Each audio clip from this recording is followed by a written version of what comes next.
సరే నేను గంభీరంగా మౌనంగా చూస్తున్నా. నేను కొడితే వట్టి కొట్టు నాకు అలవాట్లేదు కదా. చూద్దాము.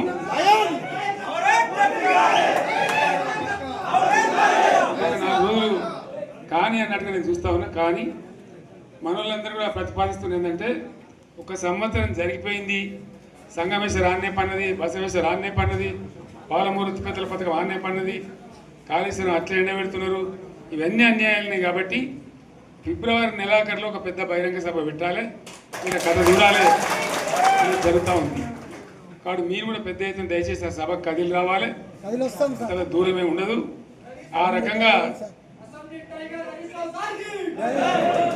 తెలంగాణ శక్తి ఏందో మరొకసారి చూపించి వీళ్ళ మెడలు వంచి ఇప్పుడు సాధించాలి. భవిష్యత్తు కోసం కూడా కొట్టాడకు మనం సిద్ధంగా ఉండాలని తెలియజేసుకుంటూ, పరమేశ్వర్ గారికి అంతటి లోకమంతరం ఇది. కోటి రూపాయల భూమి ఇప్పుడు 50 లక్షలు కట్టలేదు.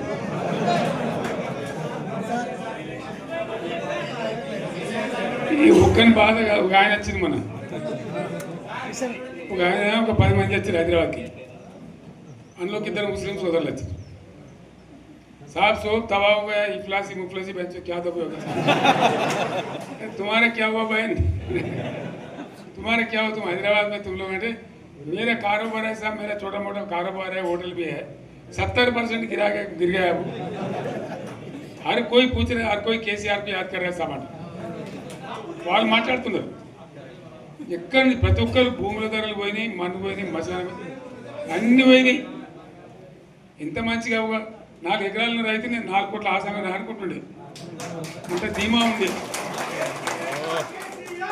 ఎంత బాగుంటే హైదరాబాద్ నుంచి అడిగితే కూడా వచ్చి మనం ఇవ్వకపోదాం భూములు, డిమాండ్ పెరగానని. అంత బ్రహ్మాండంగా మారుమూల ప్రాంతంలో కూడా 40 లక్షలు 50 లక్షలు ఎకరానికి ఉండే. అటువంటిది సగానికి సగం పడిపోయి మొత్తం నాశనం చేసింది. వీళ్ళు ఇట్లే వదిలిపెడితే ఇంకింత నాశనం అవుతుంది. కాబట్టి మనం కొట్లాడాల్సిందే. నేను ఇంకొక మాట మీకు చెప్తా. ఎలక్షన్లలో నేను మస్తుగా చూసిన 50 ఏళ్ళలో పార్టీలు గెలితే ఓడతాయి. ఇంత మాయలు ఏడాది లోపలనే కాంగ్రెస్ పార్టీ దొరికితే కొడతాం రాని అంత గొప్పగా ఏడాది. ఇంకా వాళ్ళ బొంద తెలివికి నిన్న వారి పార్టీడే మంది పెట్టాలి, అదేందో పోలింగ్ పెట్టిన వాడు చూసారా మీరు? ఆ పోలింగ్ పెడితే 70% మనకు వచ్చింది, 30% మనకి. వాడు పెట్టింది మనం పెట్టింది కాదు. 75 ఇది పరిస్థితి. అదే నేను ఏమంటున్నా అంటే, ఫామ్ హౌస్ అంటే ఏముంటుంది, వారి ఉంటుంది, మాకు ఉంటుంది, అల్లం ఉంటుంది. కాంగ్రెస్ వాళ్ళు ఎంత మనిషి చేస్తే పారబడి తవ్వచ్చు కూడా లంగత. దీన్ని ఫామ్ హౌస్ అని మనం బదనాం చేసి అంతే కదా. నేను ఏమంటున్నా అంటే, అన్ని మప్పులు వీడిపోయినట్టు ప్రజలకు అన్నీ తెలిసిపోతున్నాయి. మంచి ఏంది, చెడ్డ ఏంది, ఏం జరిగింది అన్నీ ఇంకా ఘోరమవుతుందని చెప్తున్నా. వీళ్ళ తెలియదక్కతనానికి ఏమైంది, నిన్న మొన్న రిపోర్ట్ వచ్చింది. Comptroller and auditor general of India అని కాగ్ అంటారు దాన్ని. కాగ్ రిపోర్ట్ వచ్చింది. పోయిన సంవత్సరం మన గవర్నమెంట్లో వచ్చిన ఆదాయం కంటే 13,000 కోట్ల రూపాయల ఆదాయం తగ్గిపోయింది. ఇంకా మార్చి పోయే వరకల్లా ఇంకో 3-4 వేల కోట్లు అవుతుంది. అంటే 15,000 కోట్ల ఆదాయం పోతుంది. మన గవర్నమెంట్ ఉన్నప్పుడు ప్రతి ఏడాది 15,000 కోట్లు పెంచుకుంటూ పోయినండి, చెప్పేసుకుంటూ పోయింది. ఏడాది 10 నుంచి 15,000 కోట్ల ఆదాయం పెరిగేది మన టైంలో. అంత జాగ్రత్తగా మనం వ్యవహారం చేస్తాం. ఇలా ఉల్టా 15,000 కోట్లు పడిపోయింది. ఇంకా వాడేమిస్తాడుగా, ఇంకో ఇస్తారా? ఇంకో 4-5 నెలలు అయితే జీతాలే కష్టమైంది ఉంటున్నారు. అందరికి పెండింగ్ పెట్టి రిటైర్ అయిన దొరుకుతలు పైసలు మీరు చూస్తారు కదా పేపర్లలో. సో ఆ విధంగా రాష్ట్ర ఆర్థిక పరిస్థితిని కూడా దివాలా తీయించారు. వాళ్ళతోనేం కాదు, 100కు 100% ఇప్పటికే ప్రజల నిర్ణయానికి వచ్చారు. డెఫినెట్గా రాబోయే గవర్నమెంట్ మనదే అని అనుమానం కూడా అవసరం లేదు. కాబట్టి దయచేసి నేను మీ అందరిని కోరేది, మీకు మంచి ఎమ్మెల్యే ఉన్నాడు మాణిక్రావు గారు, ఆయన నాయకత్వంలో మంచిగా పనిచేసి మంచిగా ముందుకు పోయి చాలా చక్కగా మంచి ఫలితాలు భవిష్యత్తులో సాధించాలి. పరమేశ్వర్ పాటిల్ గారికి వారు వెంట వచ్చిన మిత్రులకు నేను ప్రత్యేకంగా ధన్యవాదాలు చెప్తా ఉన్నాను. ఇటువంటి కార్యకర్తలు, ఇటువంటి నాయకులే పార్టీకి పట్టుబొమ్మలు, తెలంగాణ జాతి రత్నాలు. తెలంగాణకు ప్రమాదం వచ్చిందన్నప్పుడల్లా ఇటువంటి బిడ్డలే అక్కడో లేచి నిలబడి మళ్ళీ మా తెలంగాణని ఆ సోయి చూపెడతా ఉన్నారు. మీరు నడిచిన 140 కిలోమీటర్ల పాదయాత్ర వృధా పోదు. ప్రజలందరూ మిమ్మల్ని చూసింది. దాంట్లో తోపట కూడా మీతో ఎంతోమంది మాట్లాడిండ్రు, అడిగిండ్రు మిమ్మల్ని ఎందుకు పాదయాత్ర ఇస్తున్నాయి. మీరు కూడా అందరికి చెప్పిండ్రు, అంతే కదా. మీకు కూడా అర్థమైంది ప్రజలు ఎంత వ్యతిరేకం ఉన్నదని. సో ఆ రకంగా మీ పాదయాత్ర వృధా పోదు, మీ కష్టం వృధా పోదు. తప్పకుండా రాబోయే రోజుల్లో విజయం మనదే. అయితే మన విజయం మన కోసం కాదు, అది తెలంగాణ విజయం కావాలి, తెలంగాణ ప్రజల విజయం కావాలి, తెలంగాణ రైతుల విజయం కావాలి అని మనవి చేస్తూ మరొకసారి పరమేశ్వరుని వారి బృందాన్ని అభినందిస్తూ వస్తున్నట్టు మనకి లైన్ సింగూరు నుంచి లిఫ్ట్ చేసి సంగమేశ్వర బసవేశ్వర అని 2 లిఫ్ట్లు పెట్టుకున్నాం. 2 తాలూకాలకు రెండింటికి కూడా లక్ష ఎకరాల పైచీలకు వచ్చేటట్టు ఎకరాల నీళ్ళ స్టెట్ పెట్టుకున్నాం. మళ్ళీ మన నుంచే కావాలి, మళ్ళీ ఇది లైన్లో రావాలి. అందరు మంచిగా ఉండాలి. ఎందుకంటే మనకు మన పార్టీకి కులం లేదు, మతం లేదు, జాతి లేదు. తెలంగాణలో ఉన్న ప్రతి బిడ్డ మనోడే. వాళ్ళు ఏ మతం ఉన్నారు, ఏ కులం ఉన్నారు మనకు అవసరం లేదు. ఈ తెలంగాణ బార్డర్ గీత లోపలిన బిడ్డలు అందరు మనోళ్ళే, అందరు బాగుపడాల్సిందే. ప్రతి ఒక్కరికి న్యాయం జరగాల్సిందే. ఆ న్యాయం జరిగి ఆ ఫలితాలు తెలంగాణకు వచ్చేదాకా ఇంకెవ్వడు కొట్లాడాడు, ఎవరితో కాదు. అది అబద్ధాల పంచాంగం. మళ్ళీ మనమే కొట్లాడాలి, అంతేనా?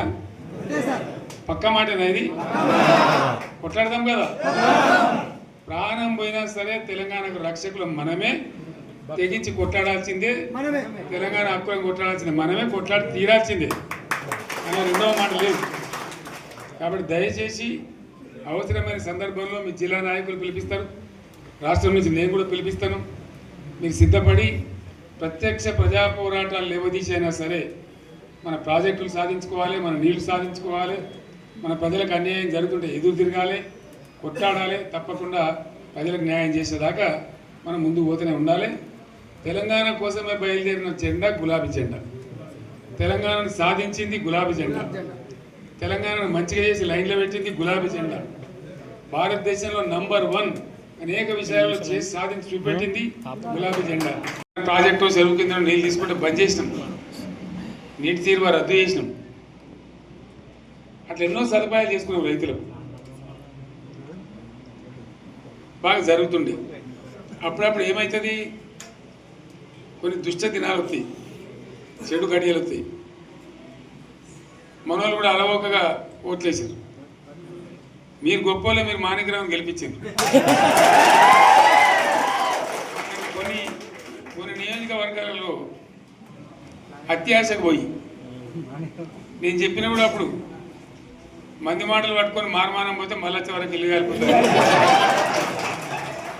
వీళ్ళని నమ్మితే అమాంతం మింగుతారు, మోసపోతాం. ఇప్పుడు రైతు బంధుకు రామరామ అంటారు, దళిత బంధుకు జై భీమ్ అంటారు. వీళ్ళు ముంచుతారా నాయన అని చెప్పిన నేను. ఆయన వాడు తులం బంగారం ఇంత,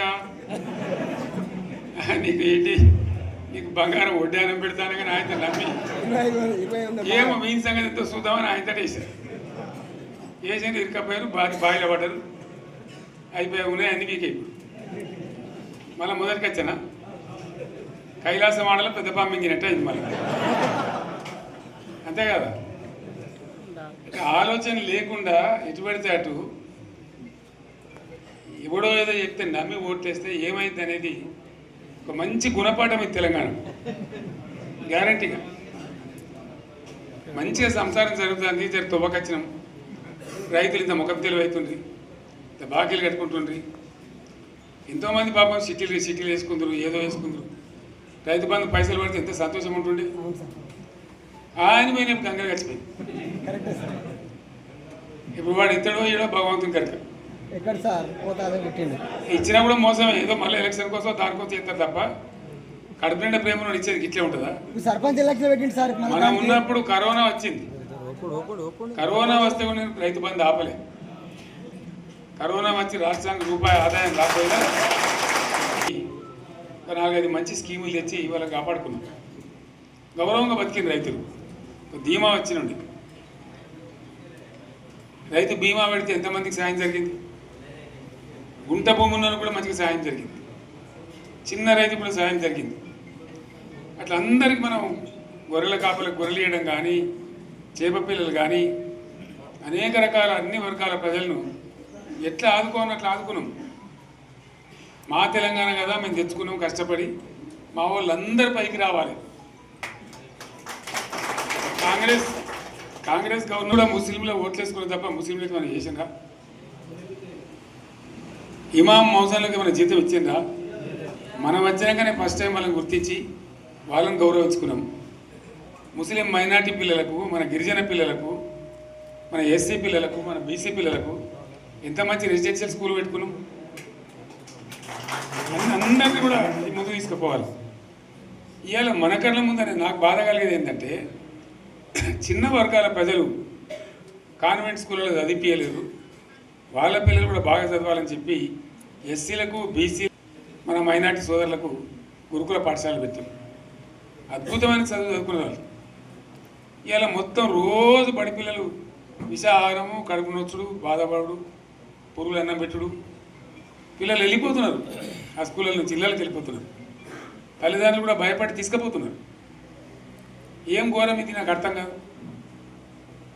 మళ్ళీ ఇది చేసినాడు కూడా ఇప్పుడు మళ్ళీ అదే కాంగ్రెస్ పార్టీ అంతేనా? మళ్ళీ పాత కాంగ్రెస్ మోపోయింది, మళ్ళీ కరెంట్ కోతలు మోపోయినాయి. వెనకాలం ఇంకేం గతి అవుతుందో మార్చి ఏప్రిల్ ఏమవుతుందో. ఇంకా కరెంటు కోతలు మోపోయినాయి, మంచినీళ్ళు సరికొత్తలు, అడిగే నాతులు లేడు. ఎవడన్నా గట్టిగా నిలదీసి వాడిని పోలీసు నిలబట్టేయడం. ఇదేనా రాజ్యం? ఇట్లా ఉండదా రాజ్యం? ఎందుకు వచ్చింది ఈ పరిస్థితి చెప్తా. నాకు తెలిసి నాకేం గుర్తులేదు. నేనేమంటున్నా అంటే, ఇట్లా అనేక పనులు చేసుకున్నాం మనం. గోదావరి నుంచి నీళ్ళు తెచ్చుకున్నాం. నీళ్ళు తెచ్చుకొని మంచినీళ్ళ తర్వాత సాగునీళ్ళు ఎంబడబడ్డాయి. మెదక్లో యువతల ప్రాంతం అంతా కొంత అందినాయి నీళ్ళు. పాత మెదక్ జిల్లాలో నీటికి మిగిలిపోయినాయి. మన 2 తాలూకాలు నారాయణఖేడ్, జైరాబాద్. వాళ్ళకి నీళ్ళు రావాలి. ఎట్లా రావాలి గోదావరి నీళ్ళు? సింగూరు ఒక టైంలో నిండుతుంది, ఒక టైంలో నిండదు. మరి నిండినప్పుడు ఎట్లా? గోదావరి నీళ్ళే దిక్కు.